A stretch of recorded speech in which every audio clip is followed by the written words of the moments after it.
네, 안녕하십니까. 부부손해사 정사입니다. 야, 내가 오늘도 궁금한 게 있다. 사망하면 사망보험금을 청구해야 되잖아.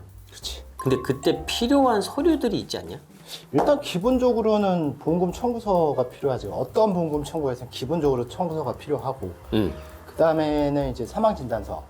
그리고 이제 만약에 부검을 했다라면은 이제 부검 감정서 이렇게 이제 필요하게 되는데, 그 사망진단서라고 내가 방금 얘기를 했잖아. 이 비슷한 게 시체검안서라는 것도 있거든. 시체 검안서면은 내가 뭐 병으로 죽었는지 사고로 죽었는지 나 해부해보는 거야? 그게 이제 부검 감정서인 거고, 사망진단서랑 시체검안서랑 이제 둘 다 의사가 내는 건 맞기는 한데, 사망진단서는 그 환자가 병원에서 치료를 받고 있는 도중에 사망했을 때 발행되는 거야. 그리고 시체검안서는 이미 죽어 있는 사람을 가지고 의사가 봐서 평가를 하는 거야. 독살인지 아닌지 이런 거 보는 거야? 뭐 그런 것들을 하는 거지. 그러니까 기본적으로 보면은 그래서 사망의 원인을 좀 더 명확히 밝힐 수 있다.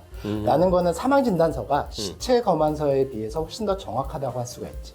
그리고 그보다 좀 더 정확한 거는 부검감정서이겠지. 이해됐어.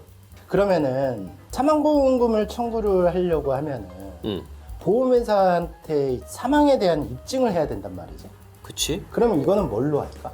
보통 사람이 사망하면 동사무소 가서 그 사망진단서 이런 거 발급받잖아. 그거 제출하면 되는 거 아니야? 그게 이제 기본증명서라는 서류인데 그것도 이제 들어가야 되지만 기본적으로 또 들어가야 되는 건 사망진단서가 들어가야 되는 거지.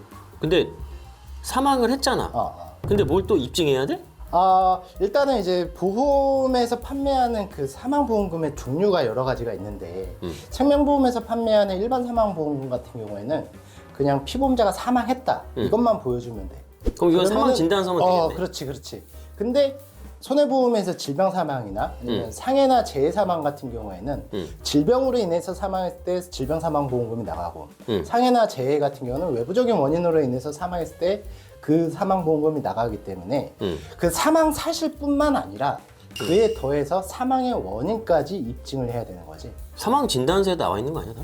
맞아. 그래서 일단 기본적으로 사망보험금 청구할 때 사망진단서가 굉장히 중요하긴 한데 이게 아까 내가 잠깐 얘기했지만 시체검안서 같은 경우에는 환자가 죽어가는 상태를 의사가 못 봤잖아. 그치? 죽어있는 상태만 본 거잖아. 그치? 그렇기 때문에 사망의 원인이 불분명한 경우가 굉장히 많아.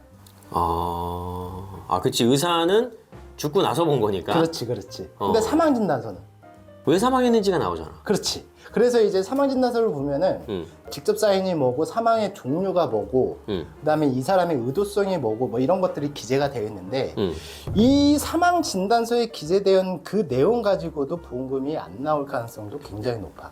왜냐면은 예를 들어 내가 얘기를 해볼게. 이 사람이 이제 길을 가다가 넘어졌어. 그래서 외상성 뇌출혈이 발생을 했어.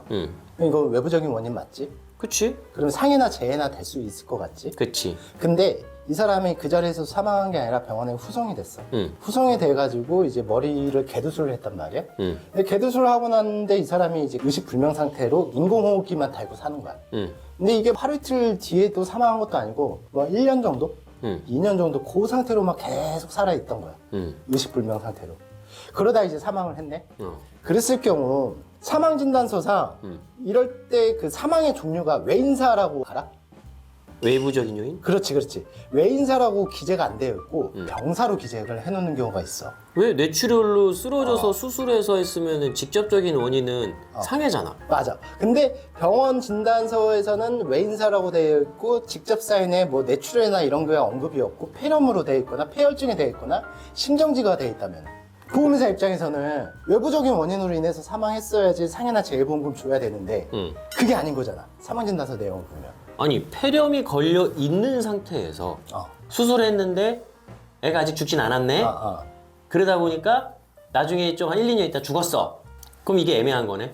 그치. 그러니까 보험회사에서는 이게 상해가 아니다, 재해가 아니다 이렇게 주장을 할 건데 네가 방금 말한 것처럼 굉장히 중요한 부분이 뭐냐면은 이 사람이 사망진단서상 폐렴이라고 기재되어 있다고 하더라도 외상성 뇌출혈이 없고 이 사람이 식물인간이나 뭐 연명치료할 정도의 상태가 아니었다라면 폐렴이 올 가능성이 거의 없었겠지.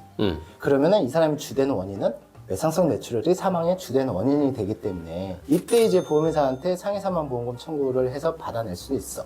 근데 보험사는 뭐 병사로 기재되어 있어요, 뭐 외상성 뇌출혈 안 돼 있어요, 뭐 이런 거 가지고 막 현장 조사 나가고 보험금 깎으려고 하고 안 주려고 하고 이런 경우들도 굉장히 많이 있지. 근데 그러면은 사망 진단서랑 그 뭐 시체 검안서인가 사체 검안서인가 뭐 거기에 그 의사들 있잖아. 우리 병원 가면은 자기들도 모를 때 하는 말이 스트레스성 무슨 질병 막 이러잖아. 그럼 모르니까 그렇게 쓴 거잖아. 뭐 원인 미상. 뭐 그치. 그런- 지들도 모르는데 내가 피부병이 막 올라왔어. 근데 지들이 모르는 거야. 그러면은 상세 불명, 뭐 원인 불명 이러잖아. 그러면은 사망 진단서나 시체 검안서인가 거기에도 원인 불명이 적힐 수 있지 않아? 굉장히 많아. 특히나 이제 그 시체 검안서에 원인 미상으로 적혀 있는 경우가 더 많은데, 이때는 의사 자체는 사망의 원인을 정확히 모른다고 하더라도 이 사람에 대한 그 수사 기록이나 구급 기록이 있을 수가 있어. 아니면 주변인의 진술이나 이런 것들을 따져가지고 상해냐 질병이냐 이렇게 따져볼 수가 있는데, 다만 이제 문제는 상해보험금을 받기에는 그 주변인의 진술이라든지 뭐 이런 게 뒷받침 안 되면 거의 불가능하다고 보면 되고, 근데 이제 하나 남아있는 건 질병사망보험금이 남아있는데, 내가 아까 얘기했지만 질병사망보험금을 받기 위해서는 보험금 청구권자가 피보험자가 질병으로 인해서 사망했다는 걸 입증해야 된다고 그랬잖아. 그치. 근데 원인 불명이니까 질병에 대한 입증이 될까 안 될까. 야, 이거 그러면은 거의 법정 공방 갈 것 같은데. 근데 이런 경우에는 질병사망보험금 청구를 할 수는 있어. 다만 사람들이 질병사망보험금에 가입이 안 돼 있는 경우가 굉장히 많이 있기 때문에 그래서 사망보험금을 못 받을 수도 있는데, 원인 미상이다 라고 했을 때는 첫 번째는 생명보험의 일반 사망보험금은 문제없이 그냥 나가. 그리고 질병사망보험금은 분쟁이 있을 수 있으나 받을 수 있어. 그리고 상해나 재해보험금이 더 크잖아. 그치. 이거를 받으려면은 이 사람이 외부적인 원인으로 인해서 사망했다라는 것을, 그 의사의 그 원인 미상을 뒤집을 수 있을 만한 자료를 찾아야지만 보험사한테 청구해서 받아낼 수가 있다. 이렇게 보면 될 것 같아. 야, 죽어서도 노력을 해야 되네. 그 사람은 노력 안 하잖아. 가족들이.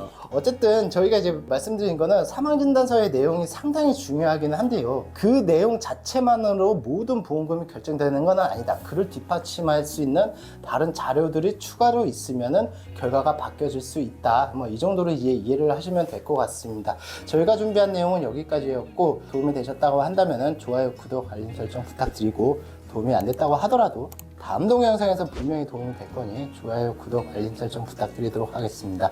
예, 감사합니다.